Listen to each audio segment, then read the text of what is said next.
Wake up, real estate. Good morning. Super Bowl Monday. I don't know why don't we do the Super Bowl on Saturday? It honestly, I think it would have a positive effect on our economy because there can't be much productivity going on in typical office and work environments today. Let's face it. Like I'm probably going to get some notifications today that Amazon packages are delayed. Yeah. Maybe not. Sorry, Amazon. We need a recovery day. I'm not making any claims, but it just would make way more sense to be on Saturday. Anyway, today is Monday, so we'll talk some marketing and maybe a little mortgage as well. I saw Ryan's social post of the day, which I'm guessing or maybe was inspired by one of the commercials last night. Of course. Yeah. And so we'll share that as well. And I'm going to ask for some engagement and some comments below as well. I'm curious to know. Well, I'll just throw it out now and I'll repeat it several times. Let us know below, what was your favorite Super Bowl commercial? What was your favorite ad from the Super Bowl? There were a couple of good ones. As always, there were a bunch of stinkers too, but I don't know. The Schwarzenegger one made me laugh a lot. I can appreciate the amount of money that homes.com and apartments.com, I assume they're owned by the same people. How much money they're wasting. Yeah, they have to be owned by the same people because the what's his head was in the apartments.com guy was in it.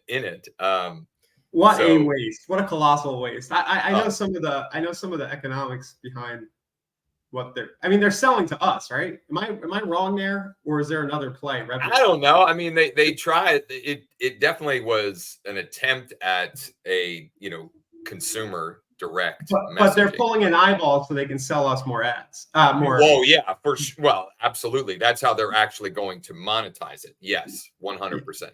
But who among us? I mean, are you going to pay homes.com at this point for leads or apartments.com? I hope not. We have many other better ways for you to build your database. At least anybody watching this show. Yeah. Mike liked Arnold's commercial. Let us know, what was your favorite commercial from last night, your favorite ad from last night? We'd love to see feedback. Mine, as you probably already know because you saw the social post, was Mr. T's sketch. I don't remember. So I remember him being in it. And I even remember thinking Ryan is going to love this. And I don't even remember what was his even about. Well, there's no T in Skechers. So that was kind of the mental gymnastics. Anyway, that was the thing. So there's 2 T's in real estate. That's the social post today. So if you guys want I didn't even know what the company it was for. And just full transparency, my one daughter had softball games, so I watched the first quarter and a half from our phone because for some reason they had games going into like just before kickoff, and we were 45 minutes away, and then I had kids at my house. There was a whole bunch of kids here, so I wasn't as locked in on every second of the game and the commercials as maybe I. Plus, who really cared about that game anyway? Yeah. Well, I don't know. The end was pretty cool. It was a good game. Yeah. It was a good game. It was boring. For the first half was boring as all get out, but the last quarter and OT definitely were good. Anyway, social post of the day is Ryan. For those listening, fixed. I'm sorry. It was fixed because politics. I'm just kidding. No comment. I'm totally joking. Anyway, I pity the fool who don't sell their overinflated tech stock and buy real estate instead. So we're double whammying current events here. As you guys know, NVIDIA is one of them, but the whole stock market has lost its freaking mind. And I think actually a good strategy for people right now would be to take their gains from their stocks and maybe put it on the sideline or buy some real estate with it. So that's the post. Absolutely.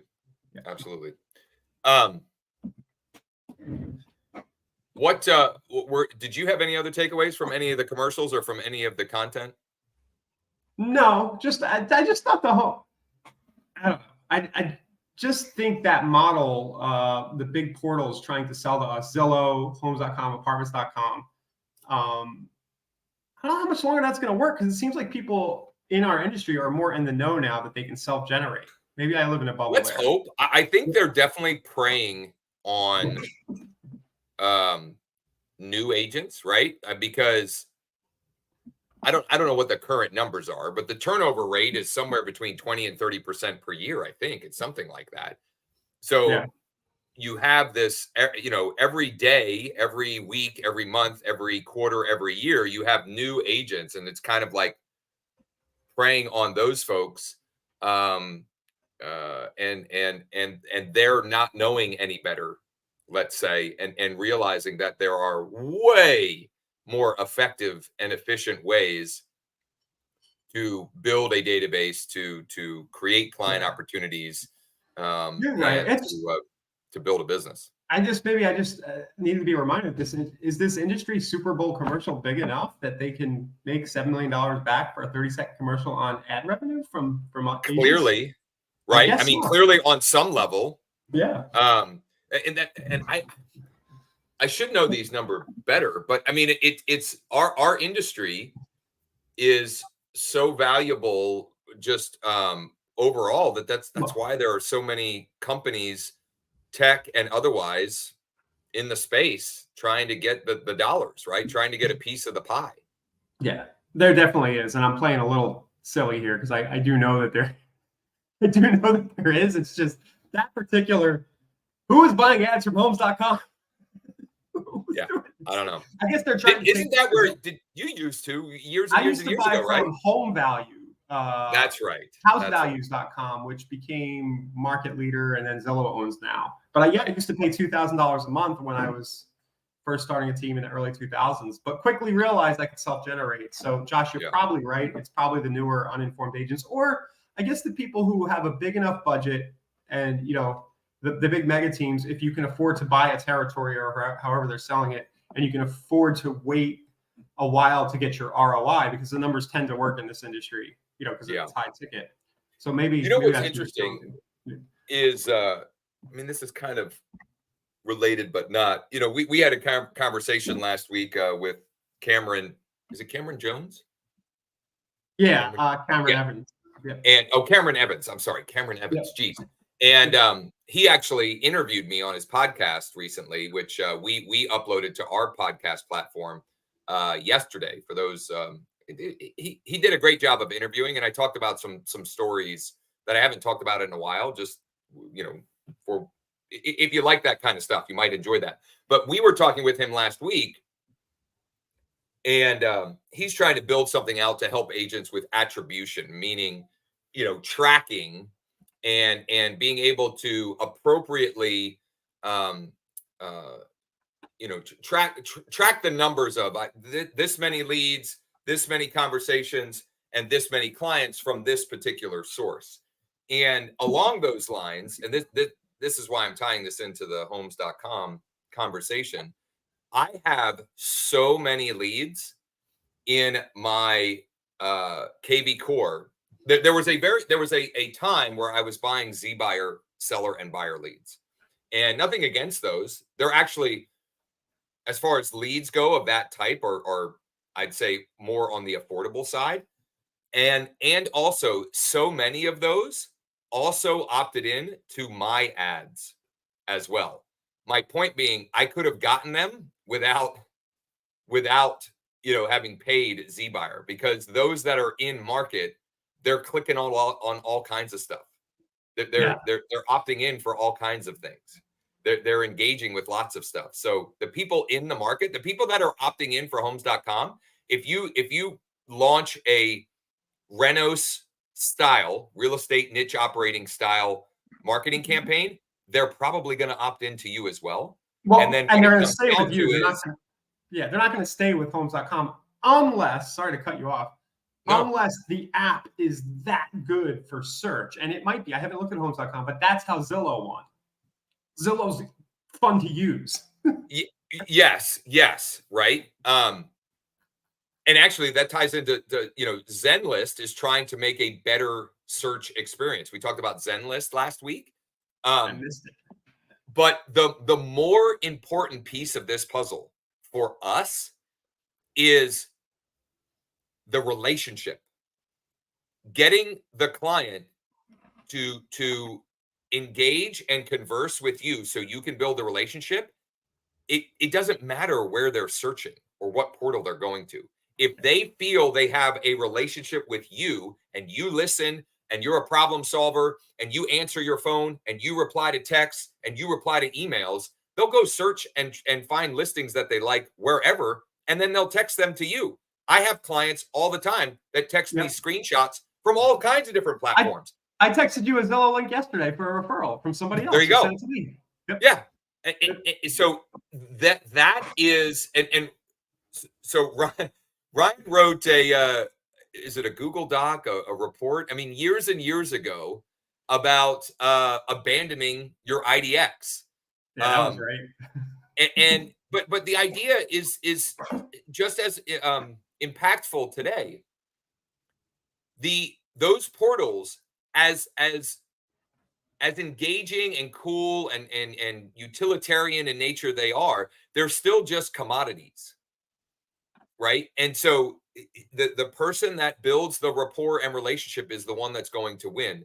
And the way you do that is following those components that you'll see at wakeup.realestate/renos. This wasn't even planned today, but if you go to wakeup.realestate/renos, the video there with Ryan walks you through these different components and how you can build a database of people that know, like, and trust you, so that wherever they're searching for their next property or searching for an update on their home value, they come to you to verify, or to you when they're actually ready to do something. Not that you have to implement every single piece of what you'll find in that video, but if you want to win, you got to do most of it. You're going to have to. Yeah, I was going to say, probably if you want a chance of converting the Zillow lead or the homes.com lead or whatever, you go ahead and buy that traffic, but it's only just traffic. You need to do the stuff on the back end to convert. So exactly. No matter where the source of the lead is, if you're not playing the long game and you're not employing a multimedia approach, meaning email, text, video, text, retargeting with video, even, and this is something I gotta relaunch for myself locally, Google display ad retargeting, right? Because the more crowded and noisy the marketplace is, not just for real estate, but for everything, the more touches you're going to need to win the client, right? And so I'll give an example in the mortgage business right now. I recently, about 10 days ago, launched a campaign specifically around my niche is investors looking for a DSCR loan. Okay, so that's the niche. Investors looking for a DSCR loan, whether it's refi or purchase. And it starts with a lead ad, and then we retarget and follow up to get them to fill a long form survey, let's say, or it's just a form with more information so we can go and shop for quotes for them. And just about everyone that Taylor, who is our DSCR specialist, is following up with is referencing the fact that like they see me everywhere, because as soon as they engage with the top of that, I have retargeting. I've got all kinds of stuff talking about different DSCR programs, different uses. And I created a video last week on the checklist of things that you need for a DSCR loan. So we're going to need to check your credit. Okay. For DSCR 575 plus, we have a couple of options. Very rare though. 620 plus, we have a lot more. 660 plus, and the floodgates open up. We have many options. Okay. So it's credit, it's assets. If you're purchasing, you're going to need anywhere from 15 to 20%, 15 to 25% down. Okay. If you're purchasing in some other assets, right? Whether it's liquid cash or it's in a retirement account that you can take a loan from, or cash value of an insurance policy, whatever it is, you're going to need 15 to 25%. And then you're also going to need, depending on the DSCR ratio, you're going to need anywhere from 3 to 6 months reserves. And depending on that ratio, you can even use the cash out. If you're doing a cash out refi, you could use the cash out to cover the reserves, right? So you've got credit, you've got reserves. We need to verify the rental income. So we need a rental appraisal, a 1003 rental appraisal. Okay. We're going to need that. We're going to need clear title. That's an easy one, right? Clear title. You're going to need to have homeowners insurance, right? It's got to be a property that can be insured, and you have to provide proof of insurance. And if a refi, in most cases, you're going to need a current lease. Okay. Why did I share all that? Because that is content that I am creating and putting out there to this audience that demonstrates I know what I'm talking about. It also brings me back better clients because I've already told them what they're going to need anyway. Yeah. I'm giving, like, so we'll get less tire kickers, and we'll get people that come to us already with all the things checked off. Hey, I've got it insured. And here's how you know it's working: when people actually say, I went through the checklist and I got all of these things. All I need is a 1003 appraisal. Yeah, that's great. So, content around your niche that also brings you better educated clients that you've already trained how to do business with you, right? General real estate search, right? You might teach them on how to narrow down their search or questions to ask to narrow down their search. I had a video in my drip campaign once that just showed like 5 search hacks for finding a good deal, and it was just showing features on the KV Core site that I had. That is wonderful. I mean, that's fantastic. That ties into that is a little bit similar to, I mean, it's along the lines of when I was talking about, I don't remember if it was last week or the week before, but I was going through some of the campaigns that I had that were working, and then saying, one way you could approach this from a real estate perspective is offering price reduced homes. Okay. Well, then that piece of content that Ryan just mentioned, you actually showing home buyers how to little hacks and tricks for finding deals that others, other home buyers don't know about, means you're demonstrating knowledge and expertise that others aren't. And it may bring you back, because that actually works. It may mean that they bring you a property that there's less competition on. So you have a better chance of winning if they decide to make an offer on it. So I think, for some of you, your eyes may be glazing over a little bit here on some of this, but this is how you win in the game beyond just your past clients and sphere of influence.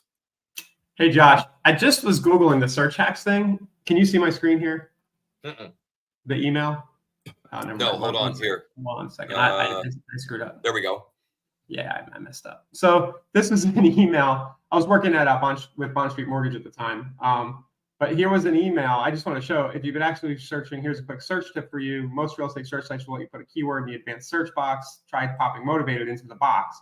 This might have been, this is one of mine that I wrote. But what I meant, the reason I wanted to share this was, remember last week I mentioned linking to within a video? Yes. So I clicked the link to see where I was sending people. I didn't actually have a video about this. It was a slide within a first-time homebuyer webinar that I did with James over there. Love it. So it just linked to that timestamp with the 5 search hacks.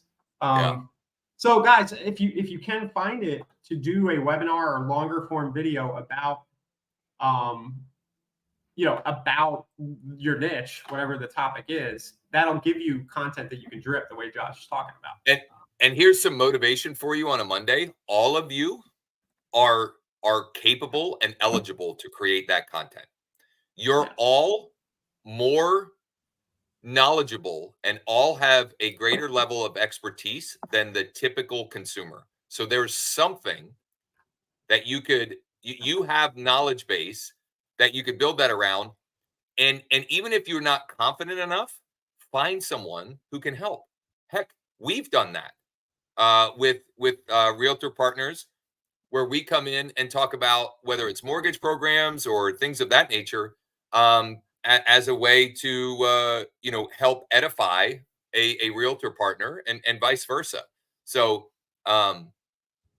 it's just a matter of committing to it, making the time, and then figuring out how to use that content in as many ways possible, how to leverage it in as many ways you can. And tying it back to homes.com, just to make this all, just to reiterate. Yeah. The agent who's buying the leads here, and you're welcome to, you could if I opt in here and I engage with this listing agent, I'm not picking, I was just randomly, I went to her site. Chances are I'm going to forget about her in a day or two, especially if she doesn't, even if she only tries to call once, which is what you hear people say. I called, the leads were no good. I called once. But if you're the agent who is then linking the 5 home search hacks, and then doing what Josh does every day, and you're showing up in their Facebook feed and everything else, then you're going to get that business. And I would say that maybe, Josh, you build the infrastructure first for the follow-up. Yes. And then you go and maybe it does make sense to go buy a homes.com subscription to see if it'll work. The traffic sources become interchangeable. That's such an important point that you just made. Reverse engineer. Start with the end in mind, which, you've made a lot of content with KV Core Smart campaigns around that, because you used to have to build them that way. You sort of had to start with the end in mind. You had to build the email and text templates, and then you could make a smart campaign. They've since made it a little bit more intuitive, but start with the end in mind. The end in mind being, I want more of these clients. Build the infrastructure of what it will take to take any quote unquote cold lead and turn them into a warm prospect. And then you can feed all kinds of different before you generate the lead into the pipeline. Right. You're creating the stuff before you generate the lead, right? Exactly. Yep. I had a 7-day home seller tips thing. I think I did, right? Like it was like 7 emails that went out, but I had to write all 7 emails before I ran the ad to get sellers to opt in. That's an example. Yeah. Yeah.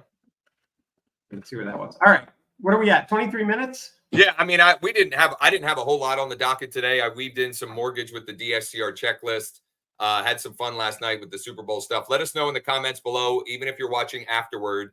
Let us know in the comments below, what was your favorite Super Bowl ad last night? One other thing I'll throw out that I thought at least was the one ad that I thought was actually done well, in the sense that it probably will get them business, is the ad for the Copilot AI app. Oh, I missed that one. So check that out, Copilot AI app. And I don't know, I might download the app and kick it around. It seems like, it's Microsoft's version of a Chat GPT style app is what I'm Copilot. seeing. They ran a Super Bowl ad? Yeah, it was well done. They were showing the utility of it in the ad. The one thing that I thought they dropped the ball, they could have had a QR code on it that you could scan to get the app, which maybe they're not allowed to. Like, maybe, I don't know. Maybe that's but it's a LinkedIn prospecting tool. What's that? It's a LinkedIn prospecting tool, right? No, Copilot AI Microsoft. Maybe Google that. Copilot AI Microsoft. I think I'd heard of. I see. It's called Microsoft. It's called Microsoft Copilot. Yeah, Microsoft. I was going to say that's. I actually thought I'd heard of that Copilot AI before. It lets you automatically email people on LinkedIn, which is kind of a cool concept. But no, this is different. Yeah. Okay. So, I'm going to check it out, and we'll see. I don't know. And I might buy a BMW because of the Christopher Walken commercial. There you go. Something. BMW picked up one new customer. There you go. Yeah, I mean, there was some good. The Duncan one was all right. I like it. I mean, that was if for no other reason than I like, the 3 dudes in there. I kind of like, so. Yeah. All right. So housekeeping items for the week. Tomorrow is Texting and Traffic Tuesday. That's a good one. Usually very tactical things that you can. Strategies you can implement immediately to get yourself into more conversations or more people to get into conversation with. We will be doing a deep dive session tomorrow at 1. Jordan and I will be. I don't know what mortgage topic yet, but I'll let. We usually decide that Monday afternoons, and we let everybody know Tuesday morning. But you can bookmark your calendar for that. Those are Tuesday 1 Eastern. And then we've got the, our typical schedule show-wise for the rest of the week. We've got the mastermind Wednesday at 1 Eastern, wakeup.realestate/MM. If you have not created an account, I don't know what you're waiting for. You should go to wakeup.realestate, create a forever free account, and dig in. There is so much stuff in there that others might charge you for, that we're just giving to you for free, because Ryan and I just love this community, this real estate community that we're a part of. Because we're too lazy to. And that's part of it also. I mean, let's be honest. Order forms and credit card processing. We don't want to charge. If we're being very honest, Ryan and I built a multi-million-dollar company selling the exact same stuff we're now just giving you for free at wakeup.realestate. Honestly, many years ago, more than 10 years ago, that's how Ryan and I got started. Literally selling the stuff that we're giving you for free now. And so check it out. Not to toot our own horn, but there's some good stuff in there, and we're just trying to help y'all. If you want more help on the implementation side, that is one way that we can maybe dig in, and you can give us money if you insist on giving us money. You could buy some postcards if you like what we're doing, or send Josh a mortgage referral. One of those things will work. Yes, that would be super helpful. Let's make it a great week. Don't get caught up too much in the commercialization of Valentine's Day. I don't know. I tend to just grumpily say this is just a stupid commercial holiday, but you know, I'll have to do something for my other half. She's not watching, but my wife's gift came from Amazon. So there you go. Sometimes you can make it easy on yourself. Yeah. Beautiful. Yeah. All right. Hopefully we'll see you tomorrow. All, if you need anything, let us know. Check out justsold.info, or shoot me a text, email, or a phone call if you have a referral that we can help with. See you guys. Make it a great one.